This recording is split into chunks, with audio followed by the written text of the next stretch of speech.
Azora Plus, abonnez-vous.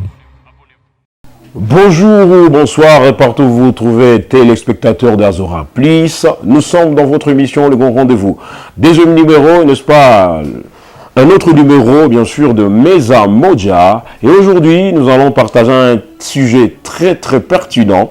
Nous allons vous parler normalement de rôle des leaders politiques et sociaux dans la pacification de la province du Nord Kivu. Le Nord Kivu, la province, l'une des provinces d'ailleurs influentes de la République et l'Est de la République, nous sommes à Goma. Aujourd'hui, les acteurs vont partager. Que pensent les acteurs politiques, sociaux dans cette situation pour restaurer la paix à l'Est de la RDC, précisément au Nord Kivu. Bienvenue, nous vous fixons rendez-vous et plus de précisions après donc la transition, vous aurez à découvrir les co-débatteurs et pourquoi pas les invités. A tout de suite. Azora Plus, abonnez-vous. Bienvenue encore une fois après donc la transition, nous vous retrouvons pour commencer. Et pour débuter, nous allons vous présenter les intervenants dans cette émission aujourd'hui. Nous avons eu l'immense plaisir d'inviter un panafricaniste, l'homme de la situation qui maîtrise bien sûr l'Afrique, sa politique, n'est-ce pas, et son développement. Tshibou Songwe, bonjour. Bonjour. Bienvenue dans Meza Moja aujourd'hui. Asante, pas mon Dieu. Et à côté de vous, il y a Germain Mironi, c'est comme ça. Il est président de la nouvelle dynamique de la société civile qui a accepté aussi notre invitation. Nous disons d'abord bonjour. Bonjour, cher journaliste Arsène. Bienvenue dans ces grands débats. Merci vraiment.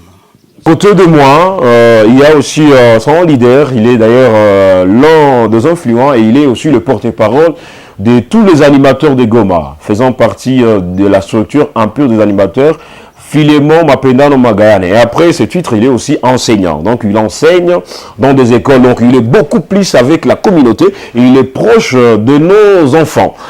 Philémon Mapendano Magayane, bienvenue dans cette émission. Merci Arsène Benet. Asante Sada. À côté de vous, journaliste d'investigation, il a eu le temps de côtoyer pas mal de politiques dans la ville de Goma. Lui, c'est Choubou Nguesso. Choubou Nguesso, bienvenue dans Meza Moja. Merci beaucoup, cher Arsène Benez, pour cette invitation que vous nous avez certainement donnée pour aujourd'hui. En tout cas, nous disons merci. Merci beaucoup. Je reste avec vous. Nous sommes en train de parler du rôle des leaders politiques, des leaders communautaires, le rôle des leaders sociaux dans la pacification de la paix du Nord Kivu. Vous, en tant qu'investigateur, un journaliste, bien sûr, proche de la communauté, et vous maîtrisez bien la vie sociale des gens, est-ce que les leaders peuvent être à la base de cette instabilité permanente? Parce que nous sommes en train de vivre dans une région où il y a eu des guerres, des massacres perpétrés, de 20 ans de guerre sans vainqueur. Qu'en pensez-vous? Est-ce que certains leaders seraient peut-être influents de ces divisions, de ces émeutes, pourquoi pas, de cette guerre qui n'arrive pas à sa fin et qui dévore la plupart de la population? Oui, en fait, bon, moi personnellement, je pense que cette guerre, elle est aussi causée par les conflits ethniques. Vous allez trouver qu'il y a des leaders qui n'acceptent pas que les autres puissent travailler véritablement. Vous allez trouver en ce qui concerne d'ailleurs la question électorale en RDC, chaque leader doit mobiliser sa communauté pour voter pour lui. Et ceci a créé encore une fois des confusions. Mais aussi, il ne faut pas ignorer la question liée à l'économie. Les gens, comme si la guerre elle est économique, il y a des intérêts qui semblent diviser les uns les autres. Mais moi, personnellement, je crois que pour le moment, il est simplement question de pointer beaucoup plus du doigt à tous les leaders de l'Est du pays. Vous allez trouver, on ne voit pas vraiment la véritable implication des leaders.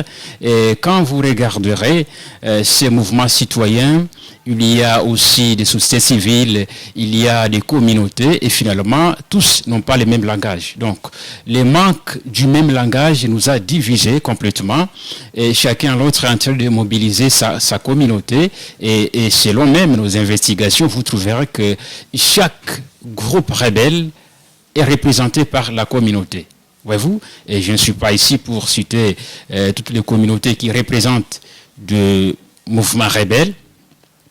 Mais je crois qu'à la ligne où vont les choses, il est simplement question de comprendre que nous sommes dans une guerre. Et lorsque nous sommes dans une guerre, comment on dit, les dénominateurs communs, c'est la République démocratique du Congo.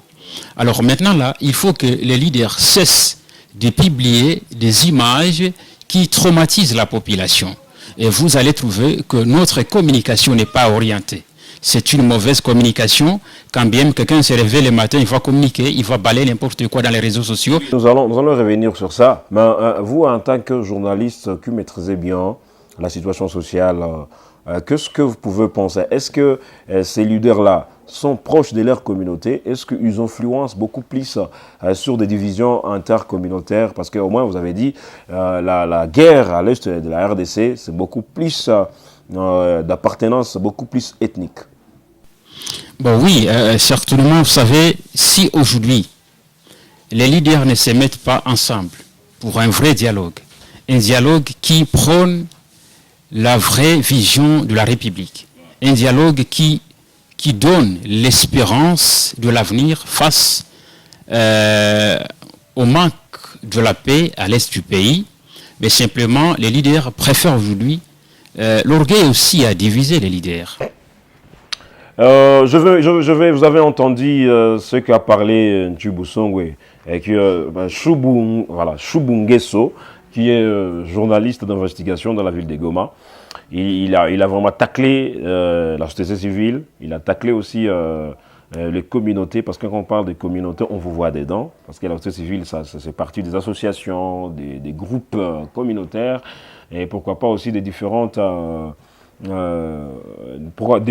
mouvements. Alors, vous, en tant que leader social, comment est-ce que vous évaluez cette guerre? Vous êtes sur terrain. Qu'est-ce que vous pouvez dire à d'autres personnes qui sont dans d'autres cieux, qui écoutent peut-être bien ou mal la situation du Nord Kivu? Qu'est-ce que vous pouvez leur rapporter? C'est quoi votre rôle dans cette société divisée par des guerres et par des émeutes? Oui, merci cher journaliste Arsène pour ce micro m'est passé cette journée d'aujourd'hui. Avant toute chose, je me mets à saluer l'intervention de mon co-débatteur Chubou Nguesso, mais aussi je ne vais pas intervenir sans dire épaule à la communauté gomatracienne, en particulier celle de Bunagana, Ruchuru, Kiwanja, pour ces atrocités aujourd'hui dont il fait victime. Concernant nous les leaders sociaux en tant que société civile, vraiment je donnerai raison à Chubou Nguesso d'une part, et d'une autre part je ne vais pas l'emboîter les pas. Pourquoi? Parce que vous trouverez que nous en tant qu'acteurs de la société civile, église au milieu des villages, on a dévié notre mission, on s'est fait manipuler par le leader politique. Au lieu de devenir ces vrais leaders, cette vraie église au milieu des villages, on s'est fait emballer par les leaders politiques. Un leader socio-sécu, c'est cette classe-là capable de mettre fin, de mettre à côté les intérêts patients, les intérêts égoïstes et pour se pencher aux intérêts communautaires. Qu'est-ce que nous, au sein de la nouvelle dynamique de la société civile, nous prenons pour trouver un résultat parfait à tous ces problèmes qui gangrènent la province du Nord Kivu? D'abord, en vous attendant parler, même en annonçant les thèmes du jour, on raconte ces problèmes liés aux mésententes communautaires. Vous allez trouver chaque couche à ses propres intérêts. Cherche toujours à défendre ses propres intérêts, les intérêts tribalo-ethniques. Moi, je suis de telle tribu, je ne vais pas m'accompagner de notre tribu. Et nous, au sein de la nouvelle dynamique de la société civile, nous prenons d'abord les changements positifs des mentalités. Dans quel sens? Nous devons faire montrer à la face du monde, combien de fois, lorsqu'on est ensemble, on pourra vaincre l'ennemi. Lorsqu'on conjugue ensemble, toutes les communautés confondues, on va se mettre ensemble, on met des stratégies, on monte des stratégies, on va vaincre l'ennemi. Qu'est-ce que peut être la motivation de cette division des leaders politiques, des leaders communautaires? Et pourtant, pour avoir la paix au Nord Kivu, il faudrait que nous puissions avoir une mesa moja, que nous parlons le même langage. Et est-ce que ce n'est pas des intérêts économiques, des intérêts politiques, des intérêts communautaires qui vous divisent? Parce que quand on ne veut pas accepter d'autres communautés, comprenez qu'aujourd'hui, je vais y revenir, il y a la rébellion qui est là, qui est d'ailleurs à la porte de la ville de Goma. Et cette rébellion, selon certaines personnes, ont tendance à leur habiller la robe ethnique. Pendant que eux, dans leur motivation, ils sont venus pour, n'est-ce pas, corriger la bonne gouvernance, et qui est d'ailleurs mauvaise selon eux. Est-ce que ce ne sont pas des intérêts qui vous divisent? C'est juste une question bien fermée. Ce ne sont pas des intérêts qui vous divisent. Oui, avec quand même la définition du débat aujourd'hui, Mesa Moja, c'est ça. Ici en Afrique, pourquoi pas au Congo, à Goma où nous sommes, c'est Mesa Moja qui nous manque. On s'est fait habiller d'une robe appelée leader sans leadership.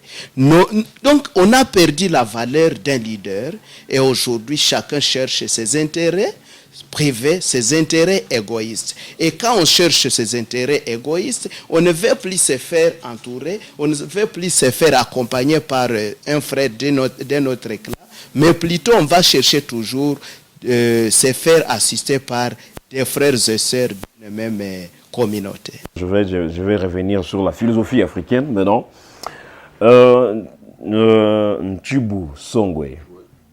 À l'allure où ce train est en train d'aller à la grande vitesse, l'Afrique, que pensez-vous en tant que panafricaniste de nos leaders sociaux, de nos leaders politiques?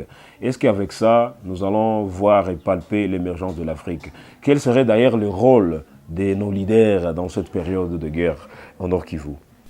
Bien, merci beaucoup. En fait, je ne sais pas comment aborder cette question pour être trop simple et pour ne pas vexer certaines personnes, parce que la question...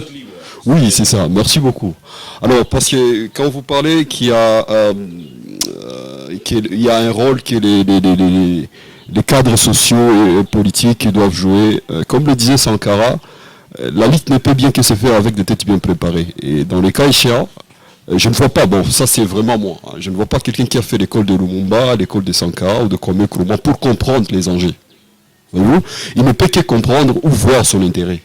Et c'est qui va lui motiver, parce qu'on dit quoi, là où il n'y a pas d'intérêt, il n'y a pas aussi de motivation. Et dans les cas échéants, même le chef de l'État, non, il est en train de me suivre. Il ne peut pas changer quoi que ce soit, parce qu'il n'a pas été enseigné pour changer réellement quoi que ce soit dans le système actuel, par rapport aux enjeux qui sont d'État et qui pèsent sur nous. Parce que le Congo, en réalité, c'est un pays des grands enjeux géopolitiques, géoéconomiques et même géostratégiques mondiales. Et donc, ça demande, comme Lumumba le disait, la grandeur de ces pays exige aussi la grandeur de notre esprit. Et tout simplement parce qu'en 2012, il y a un chercheur français qui avait fait un petit bouquin de pas plus de 15 pages, que beaucoup de gens ne lisent même pas. Et pourtant, aujourd'hui, c'est dans le domaine public, à l'Internet même. Moi, pour la première fois, je l'avais vu sur Afrique, non, plutôt TV5 Afrique. Il a écrit, bon, il a fait une recherche pendant plus de 3 à 5 ans, et ici à l'est de la RDC, parce qu'il travaille dans des ONG, et comme il était animé par la bonne foi, je ne sais pas comment, il a écrit juste un petit ouvrage, dire quoi, laissez-les se battre et la guerre finira. Et dans cet ouvrage, il expliquait comment est-ce que on n'a pas de moyens pour faire la guerre. Il n'y a aucune communauté qui a les moyens pour faire la guerre, parce que la guerre signifie des moyens colossaux. Voyez-vous, et au-delà de ces moyens, ça demande aussi d'autres consciences et d'autres connaissances stratégiques. Donc, pour dire quoi, en réalité, toutes nos communautés ne jouent que de sale boulot, de jeux de marionnettes naïfs, ok, de marionnettistes, en l'occurrence des multinationaux, et ben voilà, qui sont là pour nous distraire avec des conflits inutiles et nous dire, ben voilà, les Banyamulenge c'est un problème, le Tutsi c'est un problème. Franchement, si les Tutsi et les Banyamulenge, les Chi eux-mêmes, s'en charger, vous pensez qu'ils vont même survivre? Non. Il faut se dire la vérité en face. Ok? Mais aujourd'hui, à l'échelle mondiale, on veut nous prouver que la communauté Tutsi, c'est une très grande communauté. Ok? Et on le fait croire aussi ça. Tout simplement parce que la politique de diviser pour mieux régner, on cherche des maillons faibles qu'on peut facilement manipuler, on les nourrit d'images parce qu'ils n'ont même pas de force. Regardez même les images de ce qui s'est passé à Boulagana ou même à Rutshuru avec les M23. Il y a, c'est vrai, l'armée rwandaise là-dedans. Ok? Mais quand vous le voyez, ce n'est pas même une masse. Ils ne sont même pas armés tel qu'on les dit. En réalité. Mais le problème, c'est quoi? C'est que nous, nos leaders, parce qu'ils ne savent pas ce qu'il faut faire, malheureusement ou heureusement, nous savons ce qu'il faut faire, mais on ne peut pas nous écouter. Parce que le modèle est au Mali, le modèle est aujourd'hui au Burkina Faso, en Guinée. Ok? Il suffit juste de changer les caps diplomatiques, parce qu'à chaque fois que notre armée veut se doter de matériel sophistiqué, à l'occurrence comme Kabila, bien que je ne suis pas d'accord avec lui sur beaucoup de choses, quand il a changé les caps diplomatiques il a été, vous avez vu comment est-ce que nous avons fait des élections avec des kits militaires, ok? Mais pourquoi ces kits, nous ne les utilisons pas? Parce que vous avez suivi la dernière vidéo, et des soldats qui étaient sur le champ de bataille, qui étaient en train de fustiger, dire que nous ne sommes pas équipés. Et pourtant, les équipements sont là.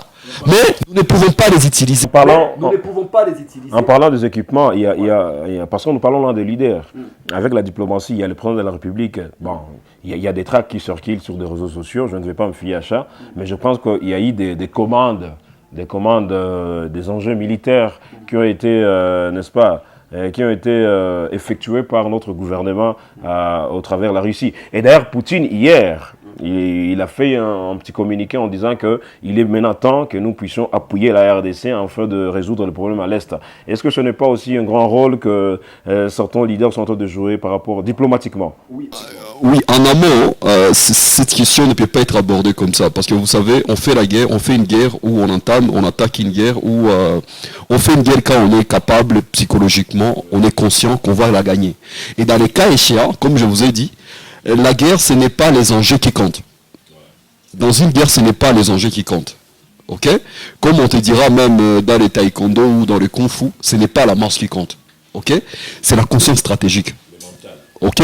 Et dans les cas échéants, comme moi je peux vous dire, comme les Chinois le disaient, qu'autour d'une tasse de thé, je peux déjà vaincre un ennemi, je peux vaincre un adversaire.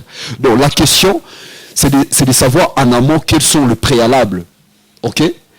Idéologique d'abord à mettre en place pour entamer une guerre de face à face. Et dans les cas échéants, pardon, pour juste citer, et même si la Russie nous dotait de matériel, qu'est-ce que nous allons faire? Parce que je vous dis bien, je vous rassure qu'on a déjà ces matériaux. Mais on ne sait même pas qu'est-ce qu'il faut faire. Parce que au-delà d'une guerre militaire, il y a aussi une guerre économique. Il y a une guerre culturelle. Il y a aussi une guerre médiatique. Il y a une guerre diplomatique. Ok? Nous pouvons faire la guerre avec le Rwanda et pourtant tous les produits manufacturés, c'est eux qui ont le monopole. Qu'est-ce que nous allons faire? Raison pour laquelle vous voyez, notre gouvernement hésite. Parce qu'ils ne savent rien de ce qu'ils devraient. Donc, franchement, moi ça m'énerve parce que je connais ce qu'il faut faire et je ne vois aucun ministre, je ne vois aucune personne capable à réfléchir dans ce sens. Parce qu'ils n'ont pas fait, cette école. Sur quoi faire? Les gens, vous enseignez, d'ailleurs, je viens d'apprendre que vous enseignez aussi les cours de l'éducation civique et morale. Là, l'Afrique vient de vous taxer. Il y a un Tchibousson qui vous dit, on n'a pas des leaders modèles, la formation. Est-ce que vous avez préparé suffisamment ces élèves sur quoi faire? Et vous êtes libre de parler. Qu'est-ce que vous pensez des demandes de ces leaders qui ont échoué, que vous avez mis sur marché, vous les enseignants, et ils ont échoué? Qu'est-ce que vous pensez? Qu'est-ce que vous dites aux élèves qui viennent des leaders de demain, pour pacifier d'abord, ce sont là les leaders qui vont entrer en jeu demain. Quels seront leurs rôles dans le futur? Qu'est-ce que vous éduquez? Qu'est-ce que vous outillez à ces enfants? Philémon, là, il y a l'Afrique qui vous a accusé. Merci beaucoup. Je suis très heureux de faire mes amodja avec des grands journalistes d'investigation, de grands panafricanistes, la société civile et les célèbres présentateurs de Azora Plus. Merci beaucoup. Moi, je vais d'abord répondre Je me rappelle un jour avec le feu Kamana, quand il était encore en vie, j'avais encore repris ça, qu'on devait formater. J'ai dit formater, qui veut dire annihiler, effacer à haute voix tout ce qui s'appelle professeur au Congo, tout ce qui s'appelle CT, et que nous revenions tous au même niveau d'études qui est le diplôme d'État. Pourquoi? Parce que moi, enseignant, j'enseigne l'éducation à la vie, oui, j'enseigne l'éducation civique et morale qu'on a toujours enseigné également dans des universités, éducation à la citoyenneté, mais qui ne produit rien sur le terrain. Pourquoi? Parce que je vais emboîter les pas aux panafricanistes. En tout cas, je ne vois pas si, moi, Philémon, je peux accepter qu'on a un jury de gouvernement au Congo. Ça, j'assume. Je serai prêt à brandir de preuves devant toutes les caméras du monde. On ne les a jamais eu.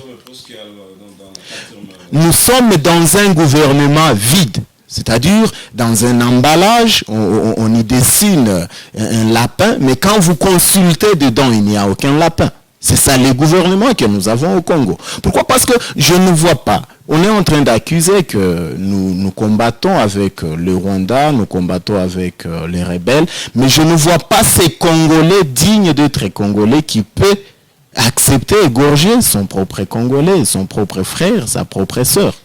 Je ne le vois pas. Et là, vous voyez nos leaders de demain? Les leaders de demain, il fallait qu'on change les dirigeants actuels, qu'on prenne la jeunesse. Parce que bien qu'on accuse la jeunesse, que c'est une jeunesse basée dans la futilité, mais il y a quand même des jeunes sérieux, mais parce qu'ils n'ont pas de passage. Ils ne peuvent rien faire. Mais si on prenait des jeunes capables de faire quelque chose, comme Djibou Songo, Chubungesso, Philémon est là, Benezé est là, qu'on prenne des jeunes qui réfléchissent, qui ont fait de bonnes écoles, qui ont fait de bonnes philosophies, qui n'ont pas étudié à l'étranger pour venir gouverner. C'est comme je pouvais dire dans mon analyse que les gens incapables de fonder leur vie, ils placent des dirigeants incapables de gouverner. Et cela va créer un chaos éternel. Donc, pour projeter l'avenir, il fallait qu'on change les systèmes parce que ce sont des vieux fatigués de réflexion qui dirigent les pays. Et quelqu'un qui ne pense qu'à manger et à dormir, qu'est-ce qu'il va faire? Mais comprendre des gens qui ont encore de cerveau ayant de poids, qui peuvent encore épanouir la population et la diversité du pays. Chubungesso, voilà, Chubou, comprenez, nous sommes Bantou. Bantou. Voilà. Quand je parle de Bantou, je parle de l'Ubuntu. Voilà. Pour ne pas s'aimer de polémiques avec toutes les définitions que les écoles, les enseignants nous ont imprimées, les enseignants qui n'ont pas même maîtrisé ce qu'on les a enseigné. Il y a quelqu'un qui a évoqué le sujet de la guerre médiatique. Aujourd'hui, nous avons vu l'évolution beaucoup plus des rebelles du M23 sur des réseaux sociaux pendant qu'ils étaient encore à Bunagana. Ça va? Chubungesso, quelle est votre part de responsabilité pour mettre fin à cette guerre qui nous divise dans cette province, vous en tant que journaliste? Bon, oui, mais si vous le permettez, avant de répondre à cette question, certainement oui, tout à fait. Avant de répondre, j'ai suivi le co-débatteur ici, Philémon Magayan, lui qui dit qu'il faut changer les gens qui sont aux affaires au niveau de Kinshasa et partout. Vous savez, moi, je ne suis pas d'accord avec les changements physiques, mais simplement, il faut changer les idées des gens. Et aussi, lorsque l'excellent panafricaniste Djibou, lui, pense qu'il n'y a pas une école où on formait les gens, ici, tout le monde est pourri, je ne partage pas du tout. Par le fait que ce qu'il fait, c'est déjà grand. Il y a ce qu'on appelle l'école secrète. Si les gens n'ont pas étudié dans notre système bien programmé, belge, la Renaissance africaine et tout. Lui, il a fait la Renaissance africaine. Je pense qu'il n'y a pas une école où on enseigne ça. Il devrait continuer à créer des écoles secrètes où il faut former les gens selon notre philosophie africaine. Bon, c'est vrai, il est toujours libre. Mais aussi, concernant les mêmes propos qu'a tenu Djibou, portant sur la diplomatie. Vous savez, aujourd'hui, j'ai suivi Macky Sall. Là, nous sommes au Sénégal, le président de l'Union africaine en exercice pour le moment pose encore une fois les dialogues intercongolais pour ramener la paix à l'est du pays. Et ce dialogue doit privilégier, bien sûr, la collaboration des frontières voisines de la RDC. Je vais d'abord, avant que vous puissiez continuer, il y a eu des dialogues en RDC. Il y a eu Madiba, le fait Madiba, d'ailleurs, paix à son âme et honneur à son âme. Il était vraiment un grand leader, exemple de l'Afrique. Malgré, entre parenthèses, il y a des vidéos qui circulent qu'il a été fabriqué, le vrai Madiba a été assassiné. Madiba, pour que les gens comprennent, c'est Nelson Mandela. Il y a eu un débat, il y a eu vraiment des dialogues avec celui qu'on appelle... oui, Adam Kojo, c'est venu après. Il y a l'autre président sud-africain, Thabo Mbeki. Il y a eu d'abord la conférence souveraine nationale pour pacifier. Il y a eu Mobutu qui avait dit que je vais même faire de pacte avec le diable pour faire revenir la paix. Est-ce que nous allons toujours noyer dans les débats? Pour ne pas dire que je viens de casser Macky Sall. Je verrai bien. Vous, en tant que journaliste, là c'est un casquette de journaliste, comment mettre fin à cette guerre médiatique? En fait, nous sommes en Afrique. Comment mettre fin à cette guerre médiatique? Très bien. Je pense que le dialogue en soi n'est pas mauvais, mais il n'est pas urgent pour le moment. Si le dialogue serait important et urgent, mais dans un premier temps, nous sommes dans une guerre. On ne va pas faire les discours. Mais aussi, le problème du dialogue, c'est qu'il n'y a pas la culture de débat. Si vous avez des mauvaises idées et qu'on puisse les contredire, vous créez la guerre. Donc moi, je demande aux gens qui aiment toujours le dialogue d'avoir la culture de débat. Le M23, c'est parce qu'il y a un manque de culture de débat, parce qu'ils réclament que le gouvernement puisse accepter ce qui se sont convenus. Les manques de culture de débat, oui, ils ont manqué cette culture il y a très longtemps, mais maintenant là, on n'est plus dans une étape de débat, on est dans une étape de frappe. Je ne sais pas si vous avez compris qu'il n'a pas répondu à ma question. Moi, je dis, c'est vraiment une question simple. Comment faire pour mettre fin à cette guerre médiatique que vous... Parce que sur les réseaux sociaux, tout le monde est devenu journaliste. Bon oui, certainement tout le monde est devenu journaliste, mais tout le monde n'est pas journaliste. Très bien. Notre rôle, c'est quoi? Moi, je demande à mes collègues, à mes confrères, de ne pas publier n'importe quoi. Je vois même ici dans la ville de Goma, n'importe qui se réveille, même il est journaliste, reconnu dans une radio, il publie les histoires qui démoralisent la population. Et je crois qu'il faut patienter les communiqués du gouvernement pour le moment. Merci beaucoup. Il y a un principe qui dit, très chers confrères, que si vous n'êtes pas sûr, il ne faut pas publier. Parce que les fake news vont à la vitesse même du vent. Merci beaucoup. Je vais directement passer le micro à notre très cher ami. Bon, il y a mes amis co-débatteurs qui venaient de placer, oui, ils sont libres, leurs opinions, c'est bon, mais ici au Congo, on a étudié. Nous avons des intellectuels. La guerre aujourd'hui, ce n'est pas question de d'études. C'est l'absence de leadership responsable. Nous, au sein de la nouvelle dynamique de la société civile, comme piste de solution, c'est d'écarter les intérêts individuels, les intérêts partialistes, les intérêts égoïstes, se mettre autour d'une même table, parler une seule langue, se comporter tous comme une seule personne, faire la guerre à l'ennemi, et ensuite, quand il y aura la paix, nous allons maintenant parler autour de la même table, on va parler à propos de nos différents problèmes. 23, qui nous suivent d'ailleurs, je les salue de partout où ils sont. Ils se réclament être des rebelles congolais qui sont contre la mauvaise gouvernance congolaise. Et j'ai suivi l'audio dans l'interview que Willy Ngoma a accordé à nos confrères de Kivu Stars. Il disait, le gouvernement n'est pas responsable, le gouvernement n'a pas vraiment tenu parole. Et merci, nous pensons, très chers téléspectateurs, nous pensons qu'avec la nouvelle politique de la nouvelle citoyenneté de nos amis, de la nouvelle société civile, nouvelle dynamique de société civile, que demain sera meilleure qu'aujourd'hui et hier. Ntshubusongwe, vous aviez les secrets. pour chiter dans cette émission. Vous avez accusé nos leaders des ignorants. Comment gouverner l'Afrique, le pays, la province. C'est quoi votre approche, votre souci, votre miroir, comment vous voyez des choses? C'est quoi le petit secret que vous avez? Peut-être vous pouvez les aider parce que vous n'êtes plus, n'est-ce pas, dans les jeux politiques aujourd'hui, mais vous pouvez quand même, vous êtes un citoyen conscient qui veut voir des choses évoluer, avancer. Oui, en fait, je ne sais pas comment dire les choses trop clairement parce que ma solution, c'est une solution panafricaine. Ça n'a rien à voir avec le Congo, ça n'a rien à voir avec le Rwanda, ça n'a rien à voir avec notre...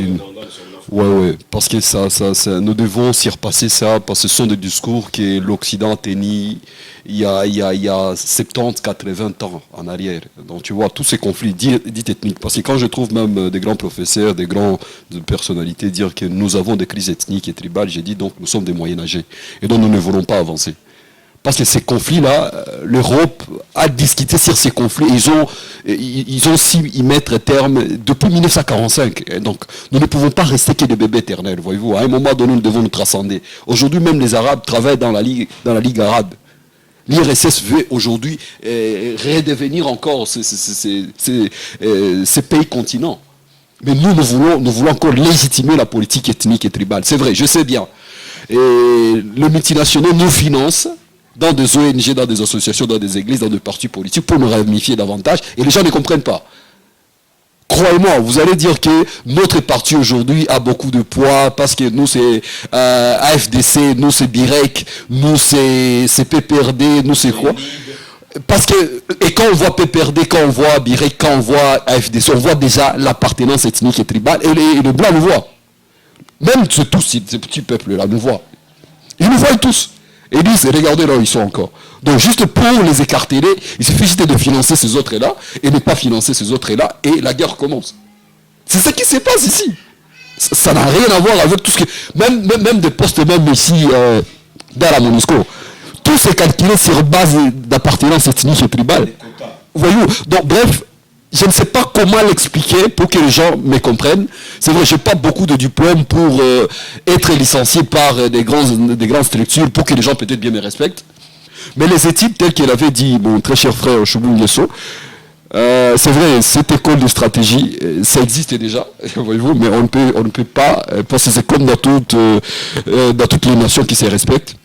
Ces écoles existent, ce sont ces écoles-là qui donnent naissance à de futurs leaders, à de futurs grands entrepreneurs, à de futurs cadres militaires, à de futurs idéologues, à de futurs même les hommes des églises. Donc tu ne peux pas venir de nulle part comme ça et dire que ben voilà, tu vas diriger quoi que ce soit dans des pays qui se respectent, y compris même aux États-Unis, y compris même dans la petite nation comme la France. Il n'y a pas l'Afrique sans la RDC, parce que nous sommes même la gâchette de l'Afrique. Qu'est-ce que vous pensez, vous, en tant que... Mwalimu, parce que là je parle de l'éducation.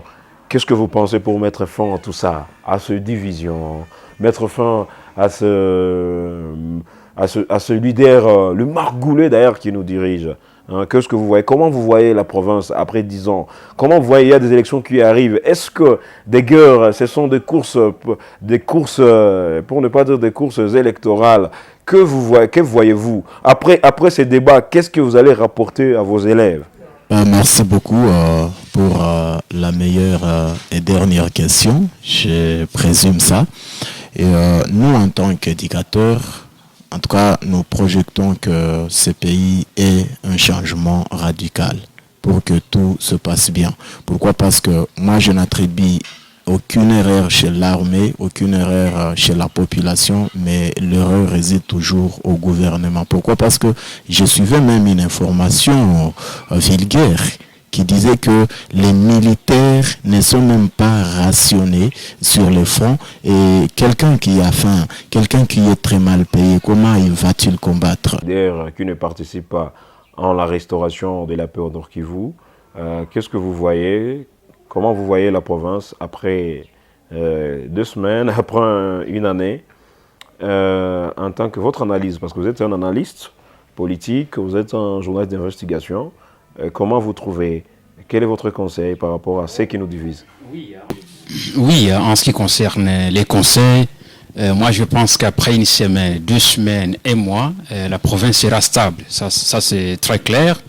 Mais aussi, il faudrait que les politiciens cessent leur comportement des prostituées. Ça signifie tout simplement il faut avoir un caractère sérieux diplomatique entre les États-Unis, la Chine et la Russie. Vous allez trouver aujourd'hui le gouvernement congolais, on ne sait pas il est soutenu par quel gouvernement autre.